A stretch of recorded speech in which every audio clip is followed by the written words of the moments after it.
আম্মা আর কত ভালো আর অভিনয় করমু, তুমি কইছো ভালো আর অভিনয় করতে করতে আমি ক্লান্ত।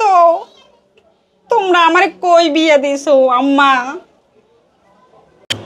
প্রতিদিন 6টা বাজে ঘুম দিয়ে উঠে এই নাস্তা বানাও, চা বানাও, তারপরে আবার সব কামে খুদ ধরে, সব কামে মনে চায় যে আম্মা সবটিরে একসাথে বান্ধা পিটাই। আম্মা আমারে কই বিয়া দিছো? আমি তো অভিনয় করতে করতে ক্লান্ত।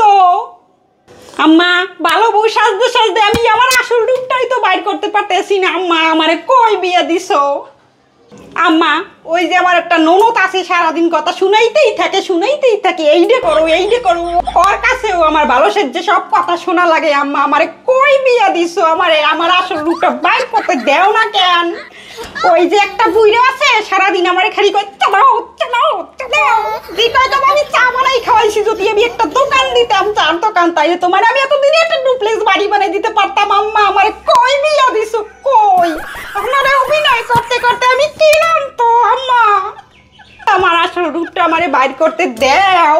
আম্মা ওই যে আমার একটা শাশুড়ি আছে, সারাদিন আমার সাথে কি খারাপ ব্যবহার করে, খারাপ আচরণ করে, শুধু আমার কামের সময় কয় বৌমা এটা করো সেটা করো, এটা করো সেটা করো, আর আমার সহ্য হয় না। আম্মা আম্মা ওই মহিলার মাথায় যে কয়টা কালা চুল আছে মনে চায় সেই কয়টা উড়ে গেলাই একটা টাকলা বানাই দি।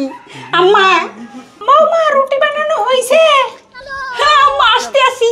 ওই দেখো শুনছো সারাদিন খালি কাম কাম। মা আমি আর সহ্য করতে পারতেছি না। আম্মা আমি আর সহ্য করতে পারতেছি না, আমার আসল রূপটা বাইর করতে দাও।